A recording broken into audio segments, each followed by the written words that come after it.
PTI की election कराओ मुल्क बचाओ तहरीक में तेजी आ गई। एहतजाजी रैलियां और मुजाहरे जारी। अटक फतह जंग में रैली से खिताब करते हुए जुल्फी बुखारी ने हुक्मरानों को आड़े हाथों ले लिया। कहा अपने पांव पर खड़ी मईशत को इम्पोर्टेड एजेंडे की भेंट चढ़ा दिया गया। पिछले 9 माह में मुतवस्सित तबके को बदतरीन महंगाई से कुचल दिया गया। पीडीएम निगरान वजीर आला उसे ला रही है जिसने प्ली बार्गेन की। इमरान खान मैदान में वापस आ रहे हैं।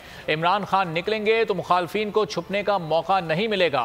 पीटीआई रहनुमा ने धमकियों के बावजूद हक और सच के साथ खड़े रहने पर बोल न्यूज को खिराजे तहसीन पेश किया। जो बात मम्मी डैडी की जमात है, हमने हर चीज से ये पिछले 9 महीनों में खान साहब और पीटीआई पे क्या क्या नहीं हुआ। अपनी महंगाई, अपनी नाअहली छुपाने के लिए इन्हें क्या क्या नहीं किया। लोगों को अरेस्ट किया, अदालतों में लेके गए। सीएम पंजाब वो लेके आना चाह रहा है जिसने खुद नाम के साथ प्ली बार्गेन की, क्योंकि इस वक्त इमरान खान का मतलब है पाकिस्तान, और पाकिस्तान के ऊपर आप कोई रेड लाइन नहीं लगा सकते। खान साहब अभी निकलेंगे इन इलेक्शन कैंपेन में, पंजाब की केपी की इलेक्शन कैंपेन में निकलेंगे। आप लोगों को मुंह छुपाने की जगह नहीं मिलेगी।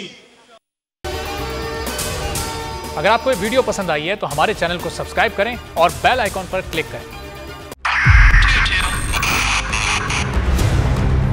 2022 बहुत सारे तोहफे भी देखे गया पाकिस्तान की आवाम को। पाकिस्तान की आवाम को एक तोहफा ये दिया कि आवाम को पता चल गया कि पाकिस्तान का मीडिया क्या है। साल 2022 में सबसे ज्यादा देखे जाने वाला चैनल बोल न्यूज रहा नंबर 1। हमने बहुत सारे शोज और ट्रांसमिशंस की। पूरा साल मुसलसल जदोजहद में निकल गया कि ये वोट ऑफ कॉन्फिडेंस के पीछे कौन लोग थे।